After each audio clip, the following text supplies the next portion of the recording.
Well, hello FME friends. I'm here with a very quick 5-minute video to talk about a few different options to style Workbench rather than your workspace. For example, did you know that you can change the font on the canvas and the font in the log window? So let's have a look at how we might do that. If I click Tools, FME Options, we got this dialog comes up, and we've got Workbench options, translation, blah blah blah, and appearance. And I clicked the Restore Default button a while ago, and it came up with this Seiko UI font for the canvas, which, okay, I don't know what that font is, but it seems to work fine. But I was just thinking, well, maybe it would be nicer just to squish things up a little bit, because sometimes the transformers can get a bit longer than you really want, just to fit the name in. And so I had a quick look and tried to find a few different fonts that would work when they were a bit condensed. So one of them I found is called Roboto Condensed. And if you just look in the top left corner there at the text, as I click the apply button, ooh, there you go, you can see it's all been squished up. And that applies to let me just close that window, that applies to the transformer name, the ports, the attributes, and also I noticed the text of the bookmarks as well. So we've changed that. Notice it's not changed the annotation. We'll see how to do that in a second. So that's one font that I looked up and thought I quite liked. The other one was condensed it a little bit further, and that was called Barlow Condensed. And again, if you take a look at the screen to the left as I'm doing this, it just even compresses it slightly more if you really like to squish things up.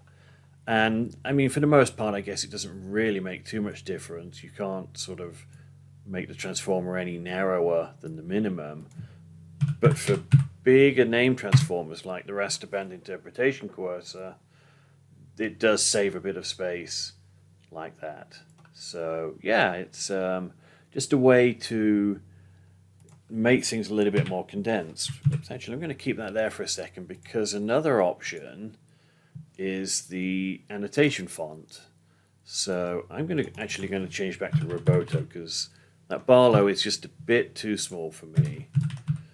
But I like the Roboto Condensed, and I'm going to change the default annotation to be the same.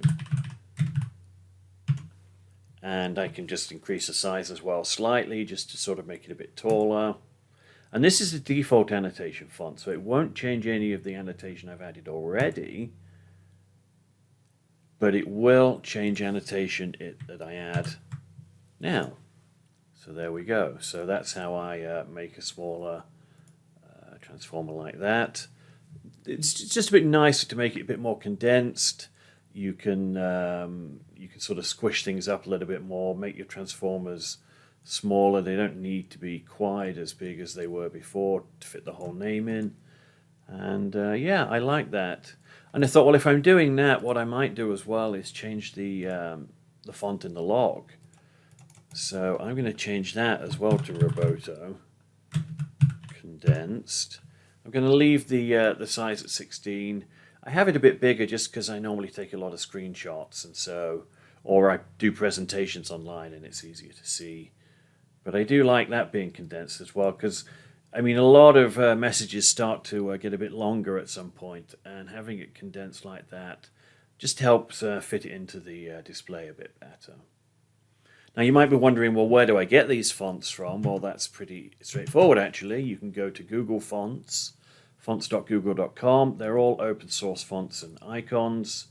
The two I used are Roboto and Barlow.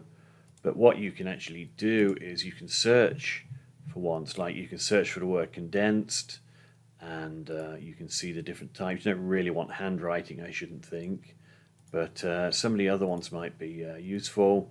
Or maybe you don't want condensed, maybe you just want to change, and so you can find all sorts of different fonts in there that are free to use, and yeah, you can use them inside your FME Workbench. So if you want to change the look and feel of Workbench, give that a try. Download some fonts and make some changes. Hey, I hope that was useful for you.